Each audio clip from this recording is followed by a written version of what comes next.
Kami persilakan kepada bapak-bapak untuk bisa menuju ke panggung utama.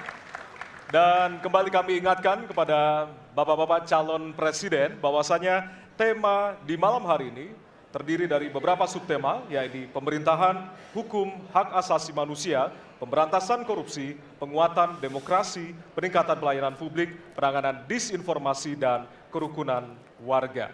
Untuk itu, kesempatan pertama akan diberikan kepada calon presiden nomor urut 2 untuk bertanya kepada calon presiden nomor urut 1.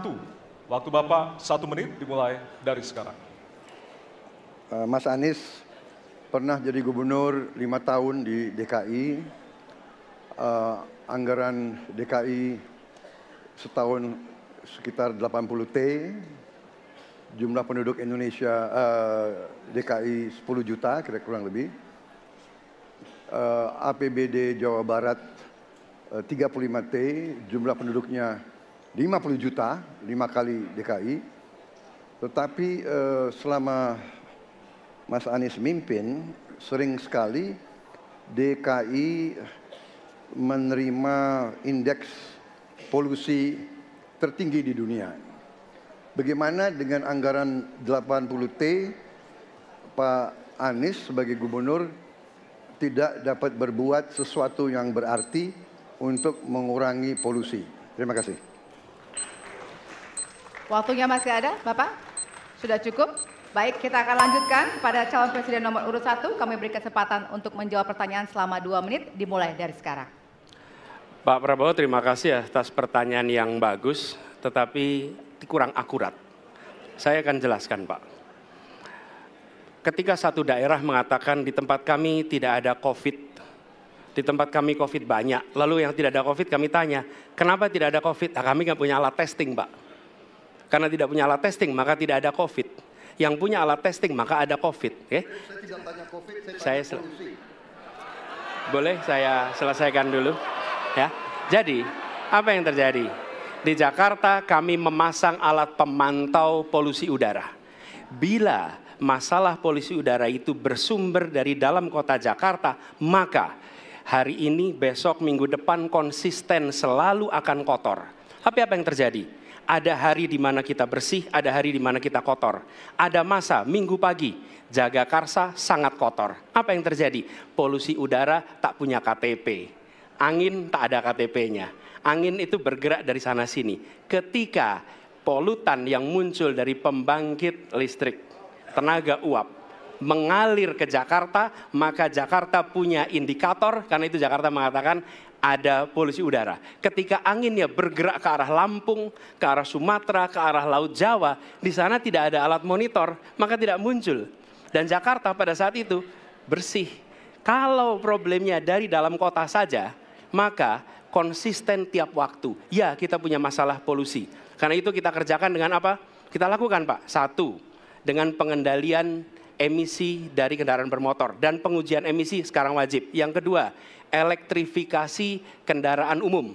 Yang ketiga, konversi kendaraan umum. Dan dulu yang naik kendaraan umum hanya 350.000 per hari, sekarang 1 juta per hari. Jadi itu kita kerjakan untuk menangani soal polusi di Jakarta. Baik. Masih ada waktu, Bapak? Cukup? Ya. Kami persilakan kepada calon presiden nomor urut 2 untuk kemudian menanggapi jawaban dari calon presiden nomor urut 1. Waktu Bapak 1 menit dimulai dari sekarang. Ya, susah kalau kita menyalahkan angin dari mana saja, ya. Jadi saya bertanya dengan anggaran segitu besar, jumlah penduduk, ya, langkah-langkah yang bisa dilakukan untuk dengan real dalam 5 tahun mengurangi polusi, juga di mana rakyat Jakarta begitu banyak yang mengalami sakit pernafasan.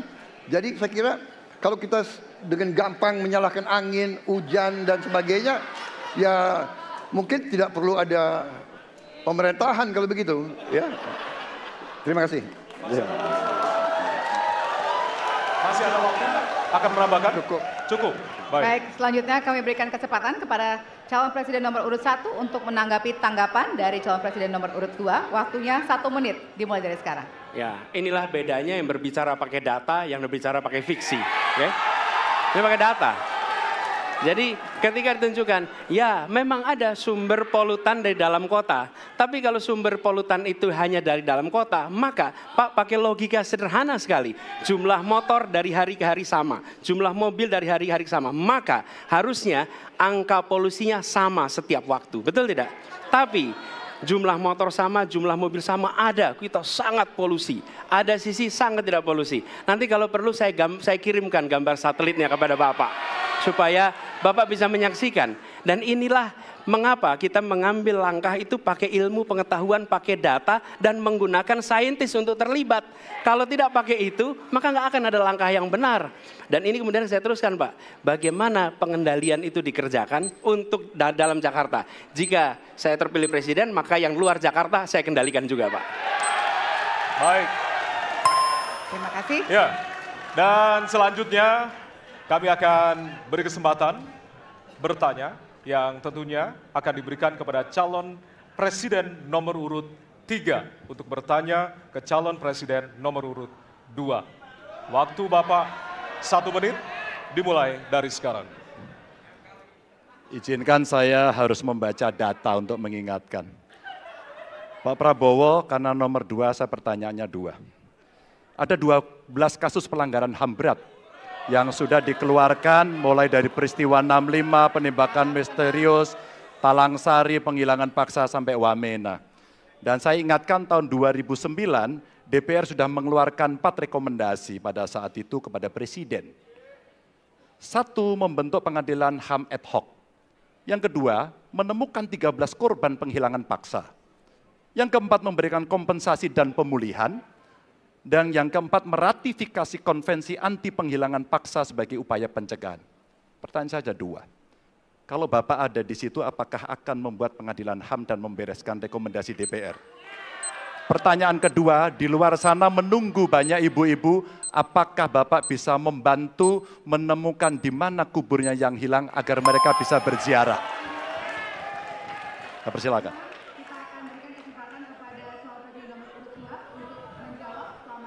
Waktunya dari sekarang. Pak Ganjar tadi justru Anda sebut tahun 2009 kan? Ya. Jadi sekian tahun yang lalu kan? Betul. Dan masalah ini ditangani justru oleh wakil presiden Anda. Ya. Ya. Jadi apalagi mau ditanya kepada saya? Saya sudah menjawab berkali-kali, ada rekam digitalnya. Saya sudah jawab berkali-kali. Tiap 5 tahun kalau polling saya naik, ditanya lagi soal itu.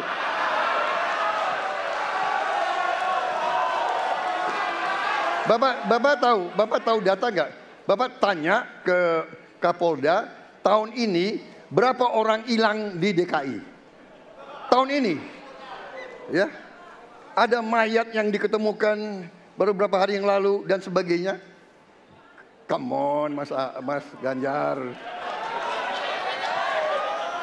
Ya, jadi saya tadi katakan, saya merasa bahwa saya yang sangat keras membela hak asasi manusia. Nyatanya orang-orang yang dulu ditahan, tapol-tapol,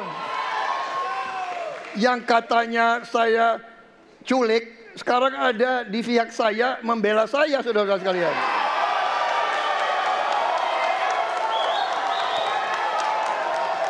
Jadi masalah HAM jangan dipolitisasi Mas Ganjar ya. Menurut saya ya.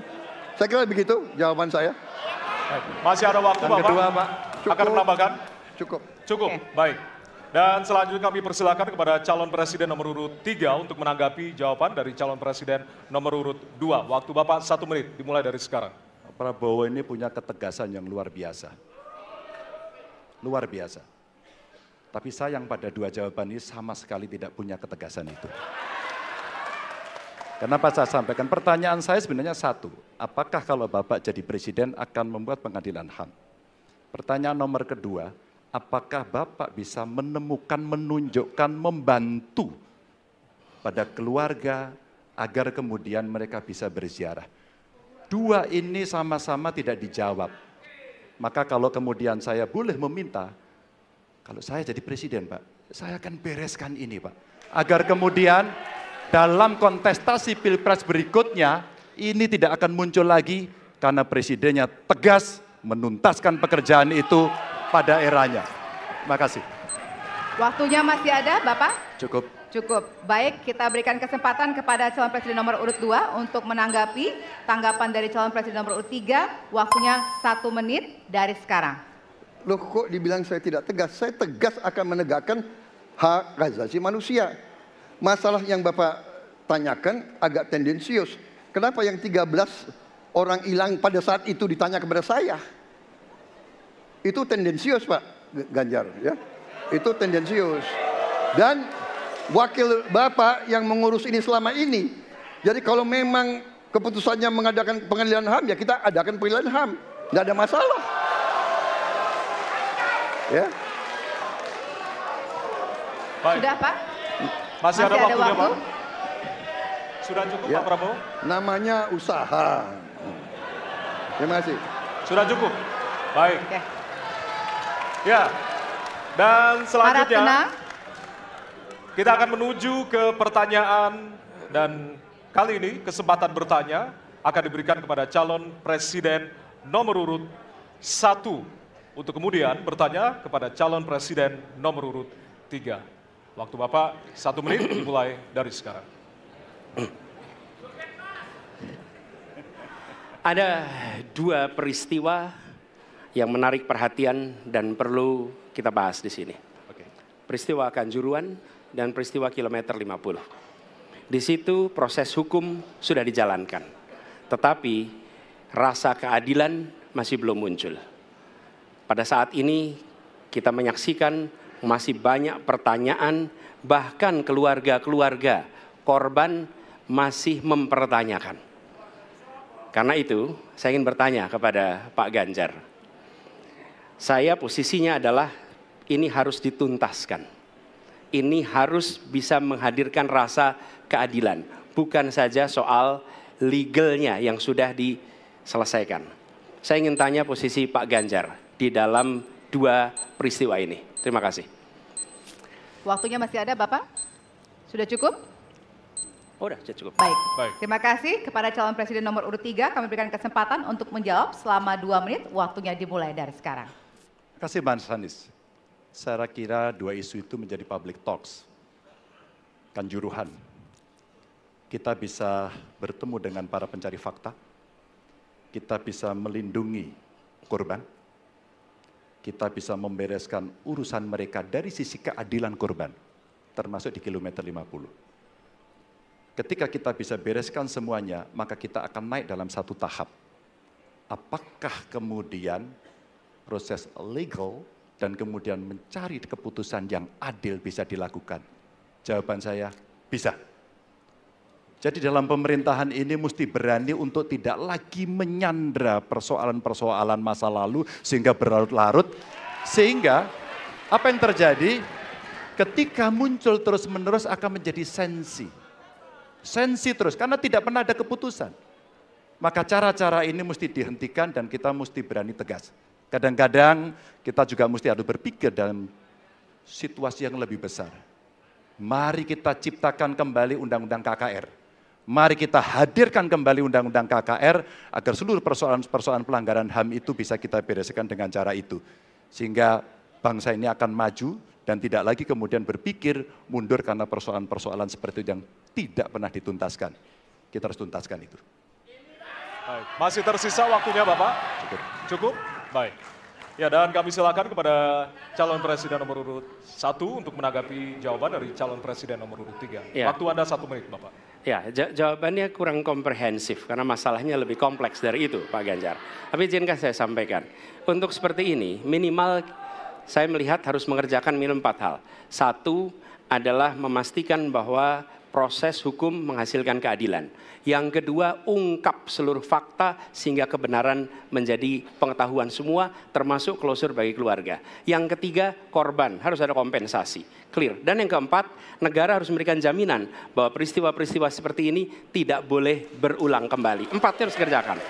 Nah, Saya kemudian melihat untuk itu bisa dikerjakan, maka kita tidak bisa abu-abu seperti yang tadi disampaikan.